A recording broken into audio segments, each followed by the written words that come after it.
ODI সিরিজের পর টি-20 ক্রিকেটে মাঠে নামছে বাংলাদেশ দল। কিউইদের বিপক্ষে সেই সিরিজে দলে আসতে পারে পরিবর্তন, তবে পিএসএল ও ওয়ার্কলোডের জন্য বিশ্রাম দেওয়া হতে পারে নাহিদ রানা, শরীফুলদের। এছাড়াও ওডিআই স্কোয়াড থেকে আসতে পারে বেশ অনেক পরিবর্তন। সব মিলিয়ে কেমন হতে পারে বাংলাদেশের টি-20 স্কোয়াড, তা নিয়ে থাকছে প্রতিবেদন।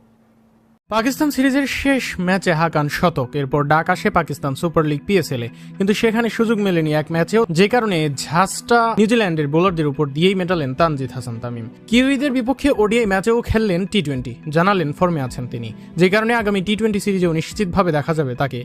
ওডিআই সিরিজ শেষে আবারও হয়তো পিএসএল খেলতে যাবেন শরীফুল ইসলাম ও নাহিদ রানা। টি-20 সিরিজের জন্য বিশ্রাম দেওয়া হতে পারে এই দুই পেসারকে, তবে সেখানে বাংলাদেশের দলে থাকার অধিক সম্ভাবনা আছে পেশোয়ারের তানজিদ তামিমের।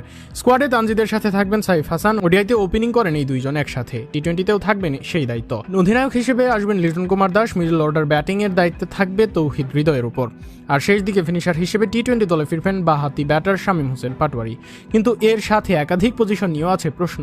ইনজুরির জন্য নেই পারভেজ হোসেন ইমন, পিএসএল এর পর মিস করবেন নিউজিল্যান্ডের সিরিজও। ইমনের বদলে কে আসবেন সেটা নিশ্চিত নয় এখনো। অনেকেই বলছেন সৌম্য সরকার আসতে পারেন এই জায়গায়, আবার অনেকে চাইছেন ইয়ং ব্যাটার হাবিবুর রহমান সোহানকে। টি-20 ফরম্যাটের জন্য স্পিনার হিসেবে ফিরছেন শেখ মাহেদী হাসান ও নাসুম আহমেদ। এই দুই ফিঙ্গার স্পিনারের সাথে আবশ্যিকভাবে আছেন বাংলার লেগি রিশাদ হোসেন। সেই ক্ষেত্রে ওডিআই দল থেকে আফিফ, মিরাজরা থাকবেন না বর্তমান টি-20 স্কোয়াডে।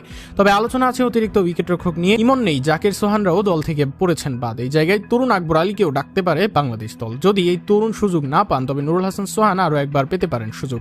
পেস বোলিং অলরাউন্ডার হিসেবে ফিরবেন মোহাম্মদ সাইফুদ্দিন, প্রত্যাবর্তন হতে পারে তানজিম হাসান সাকিবেরও, তবে নাহিদ রানা ও শরীফুলের না থাকার সম্ভাবনাই অধিক। এক্ষেত্রে বাকি পেসার হিসেবে থাকবেন তাসকিন আহমেদ, তবে রিপন মন্ডল বা খালেদ আহমেদকে বাজিয়ে দেখতে পারে বাংলাদেশ দল। সব মিলিয়ে এটাই হতে পারে বাংলাদেশের সম্ভাব্য টি-20 স্কোয়াড। এবার দেখা যাক চূড়ান্ত বাংলাদেশ দলে থাকেন কোন কোন ক্রিকেটাররা।